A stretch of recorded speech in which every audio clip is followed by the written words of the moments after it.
congodialogue.com.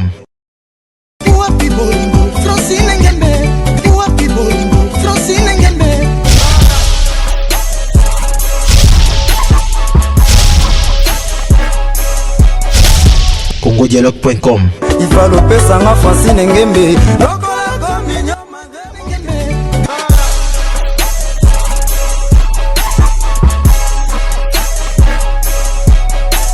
congodialogue.com. Il va l'opé sanga Francine Ngembe. Bonsoir ou bonjour, selon l'heure à laquelle Obino Borozoa, Libakou ya Rolanda, émission Sabri. Voilà, nous avons kibino sonné le Bama qui n'a matanga ya Papa Wemba, Kofi Olomide Ayate. Voilà, Kofi Olomide a coupé le papa Nae. Le Kofi Olomide a invité presse parce que Boye Baramakamba musicien à travers Bissot. Yango Lelo, Toza Awana James, Os na Oshwe. Il est pratiquement déjà 18h, point de presse. Et Lingiko Banda, donc Tozoko Tanakati Potoeba, Kofi Olomide Akoloba, Alobi Azana Ebele Akoloba. Donc yango Tozo Zela, Toko Tatoeba, Dini Alobi, ba spéculation et les cas qui tellement ebele, Yeboko Lelo Akoloba, Toeba Soki, Azoloba Lapso, Nini Soki, Azoloba Nini, selon moi, il n'y a pas Wemba, ba spéculation tellement ebele. Pour cela, Toza on a ML toujours. La Congo Dialogue, Nabongo, Francine Ngembe, et on dit bonne guérison à celui qu'on appelle Darby. congodialogue.com. Aucun souci.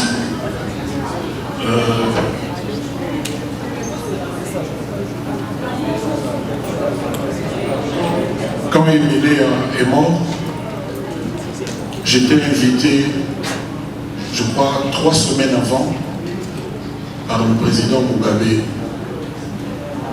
J'ai signé, j'ai été payé, donc je devais aller honorer mon contrat.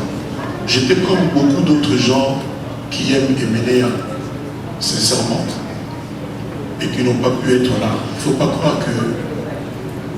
faut pas croire que bateau baningaka bateau, ezaka bateau bazaka peza ko matanga. Ba matanga lelo et commander les bisous de tout yebi. D'ailleurs, et comment il voit Kermès, et si vous avez mis occasion à la bateau internet, batak nanyayaki, nanyayaki. À la tadinini, à l'obagini, oui. Moi j'avais un contrat, j'avais été honoré. Papa Wemba est mort, mais une semaine avant lui, son cousin Okito est mort.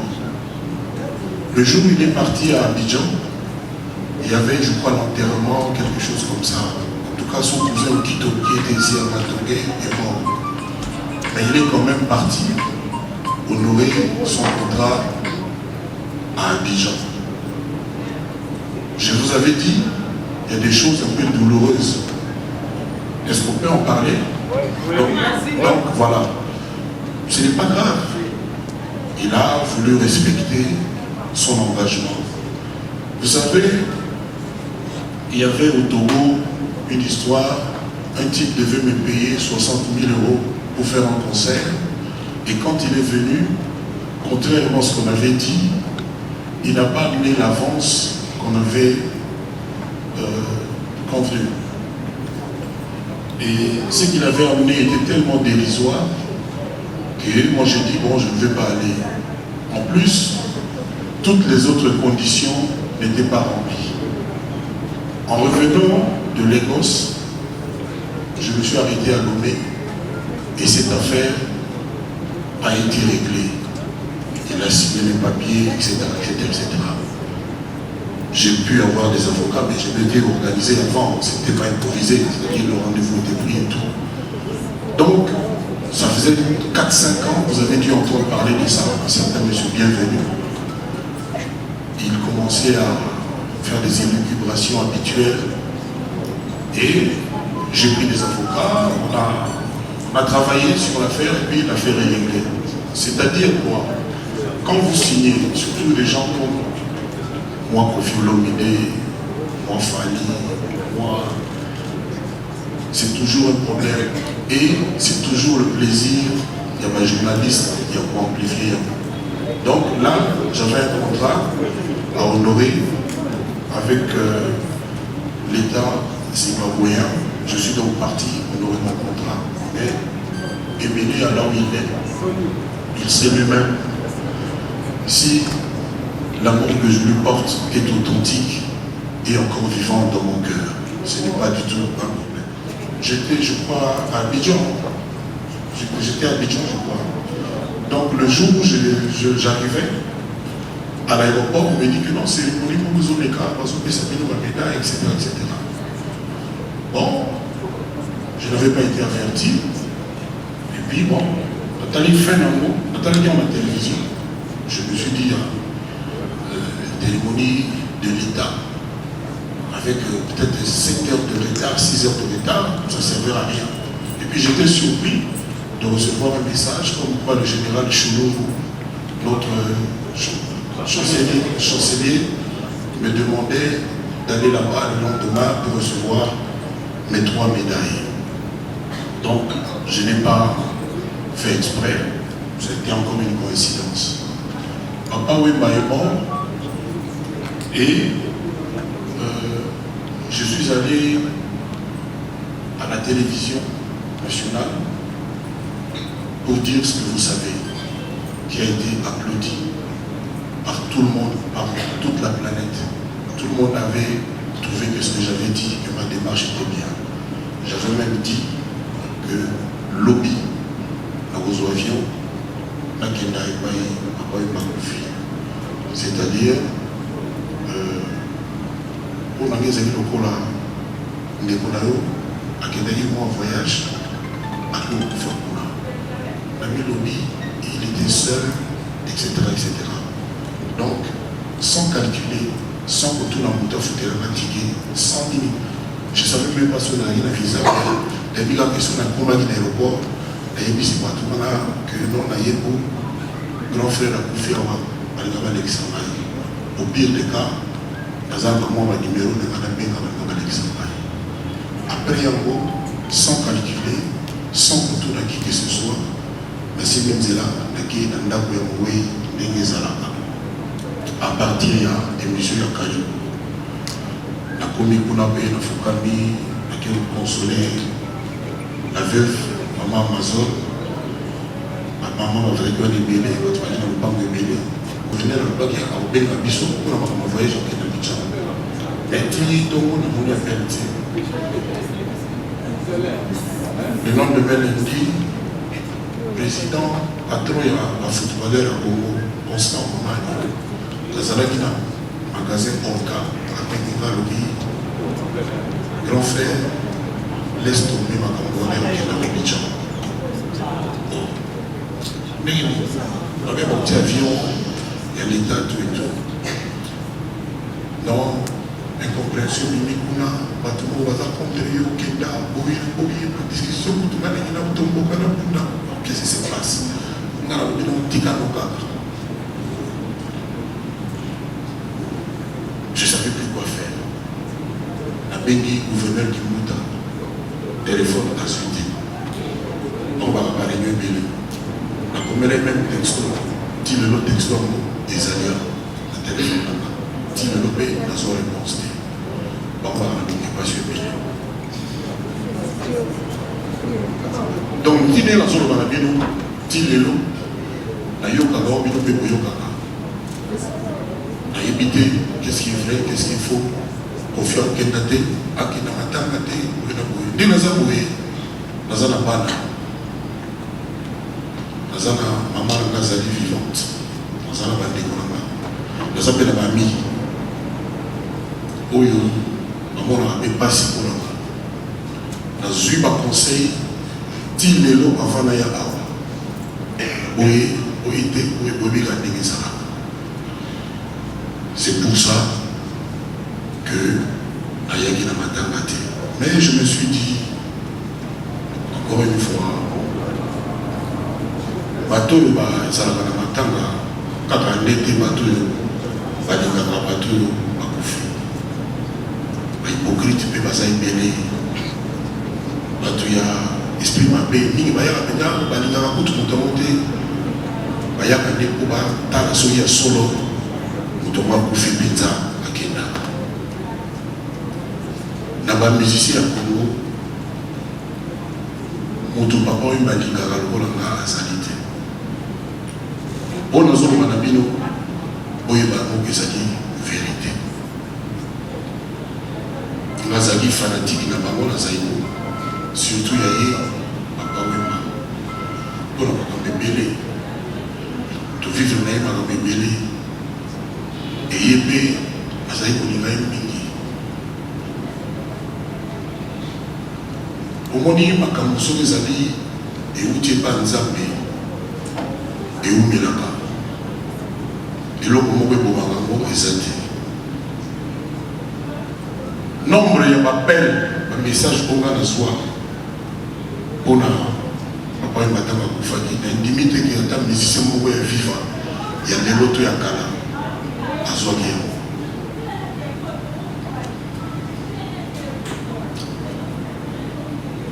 C'est comme ça que le plus grand duo congolais de tous les temps est boutique à la Wake Up.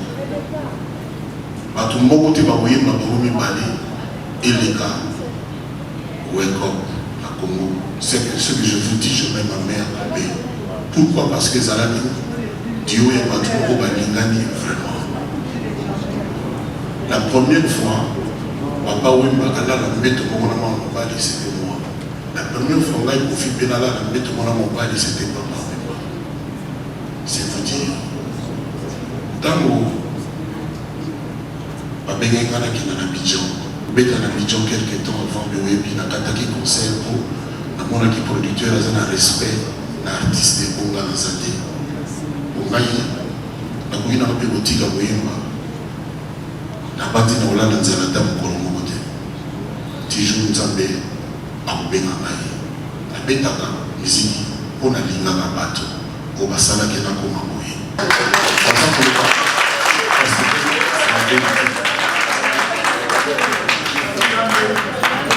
Donc, s'il vous plaît, vous perturbez la tête. Les attentés vont voir que non, il y a des gens qui ont c'est mon ressenti que dans le respect, il y a mon tour à confiance. Je me permets de dire ça parce que Naï, on dit que souvent on a ceux qui ont pas la salle dans le cinéma, c'est mieux vaut pour tout. Non, mieux vaut pour tout. Qui quand madame là, on l'a dit la manarie, on l'a dit petit, faut faire voyager, c'est bon. Donc voilà. Papa Gilles. Ayaki le matin, le papa Wemba pour Natina l'expliquer depuis ce qui 10 minutes, vous excusez moi, j'étais un peu long, mais je continue vous à la disposition de la vie. Ce qui moi, pour le monde, j'ai allé, mon colobor, Chalamon appelle la Nangaï. Ok, donc tu vas aller payer la Nangaï. Mamba chat paye la Nangaï. Voilà. Didier Lacoste de Père Lingangangai. Ouera Alingangangai Makasi. Les moyens en côté. Ou plutôt Moïbi Ragayango. Question. Il ne faut pas tous à la naïf. Il ne faut pas tous à l'esprit pété. Grand frère Nanga Johnny. Tobunda combien de fois? Abetama combien de fois? Vous êtes foutu dans la petite naïve. Dernièrement, il y a eu encore un problème que vous avez voulu aggraver. Mais dans tout le Banabino, dans tout sur le navire Johnny, Azana Gisangani, oui. Et lui pour le Banini. Bateau va se vivre. Jamais problème comme ça, on n'est pas le bateau. Papa Wemba, combien de fois? Toujours un problème, combien de fois il a s'il vous plaît, s'il vous plaît, moi je vous respecte et respectez-nous aussi. Combien de fois dans ma Congo, les pires ennemis à la musique à Congo, notre Kanzani, où est la JB? De nos bazar les plus grands amis, non? Les vrais grands amis. Tu es bien ou bien? Tu es vidé. Faut pas mon image. Les pires ennemis, tu es pas Ginobi. Ouera, Najibé, les Lom, c'est les deux plus grands amis dans mon Congo. Oui, le logo séparé par moi. Exact. Bon, alors,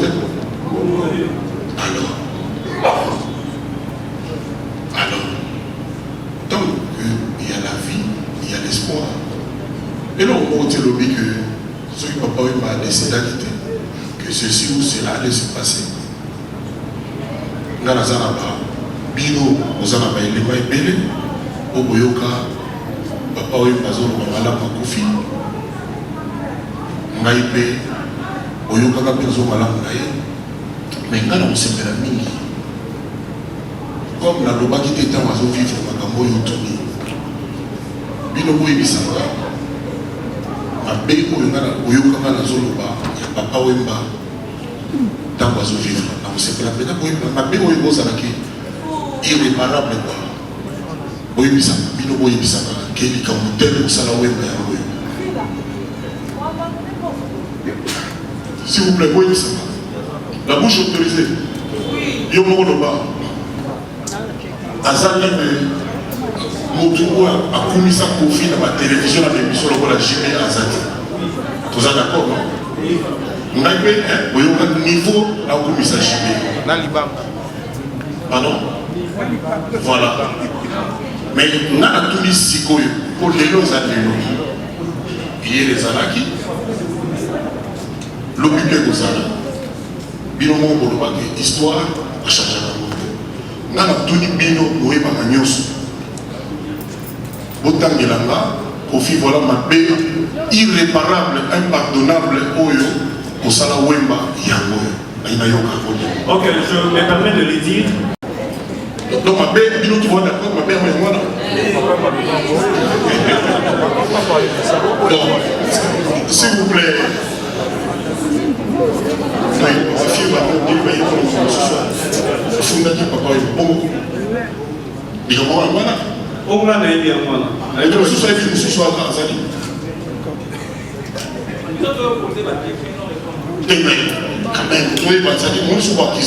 Il faut autant de la charge.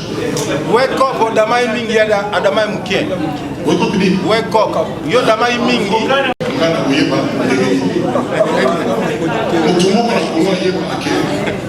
Même batambolaka elongo nguluba mais bateka masa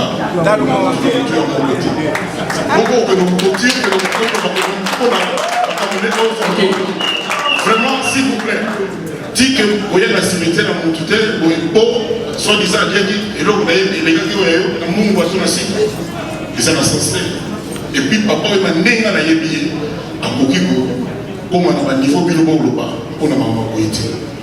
Peut-être que vous avez oublié. Je vous suis dans la monde est dans la TV. La monde est dans la TV. Après, il va tout dire. Il nous dit que vous êtes la télé pour tout ça. Oui, pour ça, l'interview. Là, ça s'arrête à se frotter les mains. Oh non, Mikolo, Internet va expliquer. L'explication des acquis juste. Nous Internet, nous avons continué comme ça. Au fil de l'idée, tout ça, oh non, il y a quoi pire, tu as mais surtout, nous tous allés à Toyebi, et Kamboa. Avec un droit, imputation dommageable, dénonciation calomnieuse. C'est-à-dire que un producteur, Oyo, un produisant, on a mis en bon on a confié le milieu. Bango tout, bazwa témoin na bango, papa wema, à mon acquis que Kofi, a zo piraté, banze mon aïe yémo. Contrefaçon. Si vous avez l'habitude, on a toujours, s'il vous plaît, on a placé dans Internet pour nous faire un mouton. Ah, il y a des gens qui ont Singapore, mais pas de mal. On fait des polémiques, on a besoin. Il y a des avocats. Avocat, on n'a pas si pas de mots pour les gens. Tant que papa m'a dit qu'il s'excuser. Je me rappelle, combien de minutes on a retiré parce que la seule voie de sortie, les lois les a établis, les arrivent avec une maille dans le moment, je retire ma plainte. Je l'ai fait. Pourquoi je l'avais fait? Aux enfants de Konama, oui, c'est vrai, il est leçon. Est-ce que vous voyez que ceux qui n'ont pas eu ma coupe quitté, les Moussundés se voient dans le Sénat qui a un moment dans la bande à Moukala. Pour aller à la télévision, on a que Aïba qui ont mis $100 000 pour une abonnée. Est-ce que d'abord bon? Est-ce que à tel point tu es solo? Est-ce que bon la TV? Avant, on a mis un soit nous, on a qui banquiste, bazar, ils ont pas commerce, tout ça, ils ont qui banquiste, parfois, tout le monde qui va porter plainte, c'est ce qu'ils ont. Mon Dieu, tout le monde côté dans le cadre de Bissou à mon centre. Mais les attaquants sont au profit, tout comme ils vont faire la noirité, tout le monde va s'entourer. Après ce qu'on profite, on va le dire aux héros, mais on va le dire aux saintetés. Nous avons ça, on va dépendre de câbler le dossier à Koufa parce qu'il faut tout dire que papa va payer ma boboto. Apparemment, pour l'unité. Je vous explique. C'est-à-dire, dans la catégorie, où est-ce qu'on a qui est bon, to ndenge ezalaka to ozwaki mwasi na ye to omi orchestre to ozwaki chanteuse na ye to danseuse na ye nzoka mpona fundaki mpona bon justement parce que je ne voulais pas de polémique azayeya on a assez eu de moments il y a besoin mais quand même ma producteur relation avec des formalités pour porter la plainte collectivement par contre surtout à Sangani. Nous avons fait ça dans l'époque, Marcel Perse, PDG à ce disque.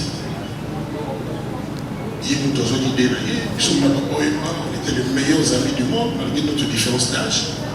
Tout ce qui est idée, voilà, tout ça, on avait eu raison, parce que petit vélo a tenu sur la 45 mois. On est en montagne, on a un grand frère, à Solola, à Bima, à ni O ni A. D'ailleurs, pourquoi j'allais m'intéresser à son salaire? On appelle la côté, la Sololi, comme on a ma belle ngai ezali wapi oyo tout le monde bien que je pense que nous ça va pas ça me paye de limiter pour gagner là ndenge mona ba tout ba ça voilà donc le bon bilan on se poser la question parce que tout ce qui se passe à cause de quoi apparemment raison exacte ce qui est raison comment dirais-je raison exhaustive exacte. Donc il faut à cause de quoi acharnement contre le conflit dominé. On va monter, mais la tierre pour manifester, on dit oh nous avons canalisé ça comme nous avons bien nous avons canalisé ça. Ce qui est le sous le lot, on dit qu'on a des bonayas conflit, on en face à cimetière à Papa Web. D'abord que dans mon déboire, en face à cimetière, on a eu un problème. Bon, ce qui est dans la qualité, tout la salle été. D'abord, quelque part, nous avons la faute. Parce que nous avons mon copain pour ça, la pour Azadé. Ça, je vous le dis. Vous voyez, moi, la qualité pour respecter maman, Amazon, ils ont un moment d'émotion, ils ont un chagrin. Et puis voilà.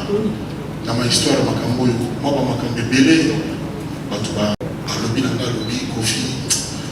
je ne pense pas que c'est le bon moment. Laisse un peu passer le temps. Hein? Ce conseil-là, je trouve que ce n'est pas le bon moment. C'est-à-dire, alors comment vous pouvez expliquer que Moutongo a Yina Moutongo, un jour avant, 24 heures avant, Yamaye sans problème, je ne sais pas. Et, t'as évité, hein? C'est la dit que mon moteur film, mais on a vu vérité. Nul à bord de la biso, ni les gars qui les Canadiens et les loboués. Nakata. Ça va, Nakati, merci. Ok. Vous, les éminences grises de la presse de mon pays, vous avez réussi. Au bout de la musique à vous. Mais vous regardez, nous trouvons un coup fort. Et l'autre, ça va coûter ma bien obtenu. Voilà. Et ça dans le groupe bêta. Mais vous avez tout fait pour tuer la musique du Congo. Peut-être les sécuristes, peut-être au Mexico, il y a des gens qui sont sauvés. C'est-à-dire, on dit le nom internet à la Congo. Ah, mais il faut parler à quelqu'un, il faut vous tenir après. Voilà. Alors, première réponse, je commence par la dernière. Papa Yemba, c'était un grand frère et un collègue. La deuxième question. La première question, c'était quoi? Je vous prends témoin. Non, c'est quelque chose d'outrageant, d'imputation dommageable, de tout ça. Moi, je veux sortir du cadre dans lequel on est. congodialogue.com.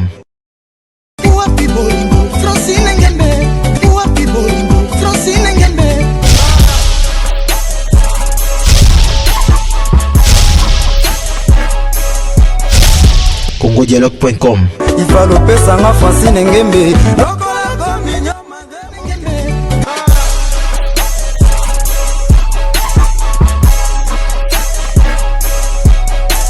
congodialogue.com. Il va l'opérer en Francine Ngembe.